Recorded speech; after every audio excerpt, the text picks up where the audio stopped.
In this video, I am going to be going over some tips that you can use to help you win more fights as a Pyromancer in Dungeonborne.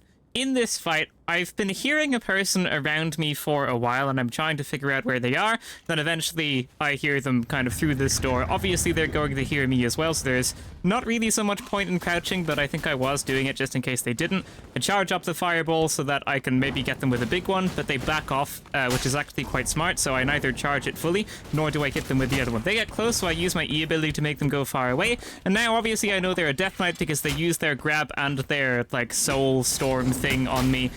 Which means I know that I'm going to be faster than them, right? At least I'm pretty sure that I am, because the Death Knight is very, very, very slow, and the Pyromancer is not that slow. So I simply have used a healing potion and I'm running away. I tried closing that door. That didn't work. I am aware that they might have their cooldown soon because I'm not too sure how long it is, but I know they're not going to grab me right now because it's probably still on cooldown, right? So what I tried doing there was hitting him with a fireball. He does indeed grab me. And I am very aware of my E ability. I use it as soon as that's finished cooldown. Gotta aim for the head here because they are blocking, which does actually block the pyro. So if someone's blocking and you shoot their shield, it's not going to do that much damage. But if someone's blocking and you shoot their head, or probably their legs, it does do damage, and then I'm able to finish them off at about above half health. So at the start of that fight, I should have done like a big charge up fireball, and that would have been much, much better. I kind of missed the first fireball off that fight, and then I was low, I wasn't confident. I drank a healing potion and ran away while that was kicking in, and then I just kind of turned around during the fight a couple of times and just hit them with a fireball or two, and I just kept doing that, and eventually they did end up dying. I don't think they had any heals on them, or if they did, I don't think they were using them, and I think that's going to be the problem that they kind of ran into there. They did the right thing. They should have been using their grab to try and pull me in close, and then their AoE. I think they did both of those right. Maybe they were out of soul energy as well. But yeah, so I was running away because I knew I was faster than the other class, and then just turning around and constantly fireballing whenever I could. This is the same game, and I see this person far away. I'm not too sure if they can see me or not, so I'm trying to, like, crouch towards them. They see me because they start shooting me. I instantly charge up a fireball. I peek that corner for a second to see if they're coming around. It doesn't look like they are, so I hit them with a fireball. That's 200 health off of them. I pop a healing potion, even though I'm basically full, because I want that to be there while I'm in the fight. This is a priest because they use their healing spell. And what I'm going to do here is fireball, little bit of zappy zap, fireball, little bit of zappy zap, and then I just kill them. The priest is really squishy. I don't think they use their immunity ability there. If they did use it, they should have used it like while I was fireballing them at some point. But I don't think they did use it there. Maybe they, I don't know. It just doesn't seem like they used it. Maybe it was on cooldown or something.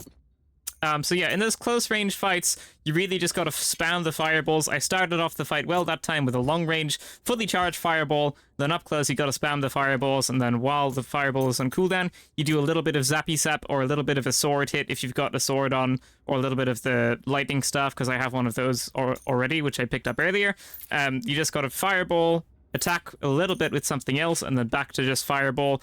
And I don't know if I used my E ability there, but I think I probably did, because I think I have my intelligence perk, Ignite, which does also do extra damage if you use the E ability or just the regular fireball as well. So I think I probably did use that during that fight, both to push them away so I could fireball them with more ease, but also just to do more damage and get that Ignite status on them.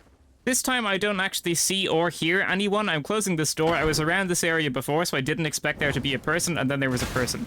I should have fully charged this fireball, but I didn't. But I also know that it's a rogue because they go invisible, so right now I'm feeling pretty confident in my ability to just 1v1 the rogue. Fireball, a little bit of zappy zap, fireball, a little bit of zappy zap. I did use my E ability as well, and now they're just dead. The rogue is really, really, really, really hard to be good with. What their mistake in that fight was, they froze me too early. What they would have had to have done if they wanted to win that fight is done a lot more damage to me at the start, and then used their freeze ability, and instead of, like, they should have, like, healed while I was in the freeze ability, so they would be full, and I would still be, like, half health, and then they'd have to, like, try and finish me off. I've been trying to record a Rogue video as well. Rogue, Pyromancer, and Priest are the only ones I haven't done, and Rogue was really hard. Really hard for me to record, so I was just like, oh, you know what? I'll just do Pyromancer. So I was feeling pretty confident in my ability to 1v1 Rogue there, because I think you have to be really, really, really good to be able to take someone out as a rogue. So yeah, and then I just exfils, just again fireball, zappy zap, fireball zappy zap user E if they get too close or just for extra damage, and that's pretty much it. So I'm having a little look down here, and then I eventually jump down, and I only see this person as I'm jumping down. Otherwise, I probably could have got a nice charge fireball. Again, I can see this is a rogue. They get close. I use my E ability and just spam the fireballs. Cloizeau Castle, I think, is going to be better for Pyromancers because it's big open areas. So if someone tries to push you in a big open area like that where there's not much cover, you're just going to use your E, and they're really just not going to be able to do a whole lot unless it's like a Death Knight that can grab you and pull them towards you, or like a Swordmaster that also has ranged options, but even then, they're not going to be able to do a whole lot. So in like a big open area, the Pyromancer is definitely going to have like a very, very, very big advantage, especially if you've got lots and lots and lots of mana, because you're just going to be able to spam those fireballs a lot. So just some final things to touch on. I do think the intelligence passive is pretty good. It's very easy to hit, only with 50 intelligence. So it's very easy to get to, and also it applies to both your Pyroblast and Fireblast, so it goes to like both your abilities, so obviously it's always going to be useful, and it basically just does extra damage to targets. So if you just want a little bit of extra damage, that's going to be nice. And also the nice thing about this as well is that intelligence boosts your elemental damage. That's going to boost like all of your fire damage as well as having the perk, which is probably the best thing it's probably just going to be the best thing for the Pyromancer, because their whole thing is that they just do crazy amounts of burst damage really, really, really quickly. So that's probably going to be the best thing to go for, both for the elemental damage and for the actual perk itself. I don't think you're going to be getting Iris of Fire that frequently, and I genuinely can't comment on that because I don't know how good that is, but normally I just go for the Ignite passive because that's fairly easy to get. The extra elemental damage is nice as well. I don't think Rekindle is going to be fantastic when using Fire Blast. Yeah, Phoenix aspect is okay. If you're in teams, this would probably be better because it's going to restore a lot more life in teams, but it definitely can be useful, and 24 stamina is not a whole lot, so this is definitely solid as well if you want to go for that, because obviously if someone's up close to you, you've probably taken a little bit of damage, so this is just gonna kind of get your health back up a tiny bit, but I say it's better in teams because obviously in teams it's going to give you more health back if you hit all 3 players on the enemy team. And then Swift Casting, hitting an enemy with Fire Blast grants Swift Casting for 10 seconds. Yeah, I mean, this is okay. It really doesn't take a whole lot of time to channel a Fireball, though. So cutting that in half and only for 1 Fireball isn't going to be fantastic.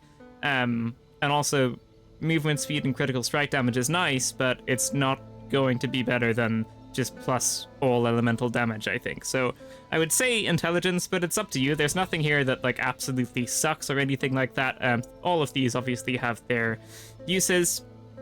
And in general, the Pyromancer is like very good against most classes. Like their game plan is pretty much like never going to change. It's like probably the easiest class to play. Like if you're against a rogue, you're gonna fireball them, use your E when they get too close, and then fireball them some more, you know? If you're playing against a Death Knight, it's gonna be the same thing, but you might want to time your E depending on when they use their grab and stuff like that.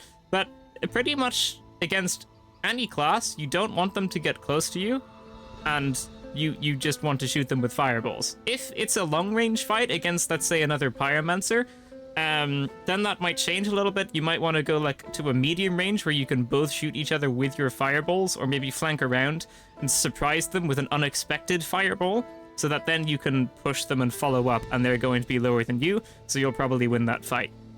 So if you're 1v1ing a Pyromancer, you might want to get a little bit closer to them, because then it will give you the opportunity to use your E for that extra bit of damage, and you'll be able to constantly throw the fireballs at them. I'd say if it's a Pyromancer, you want to get the jump on them, but for pretty much any other class, I'd say you just want to spam those fireballs and just use your E when they get close, and you're probably going to be okay. And yeah, it's just a very simple, straightforward class, so there you go. Thank you so much for watching, ladies and gentlemen. That is going to be it for this video. If you liked it, leave a like, subscribe, and I will see you in the next one. Farewell.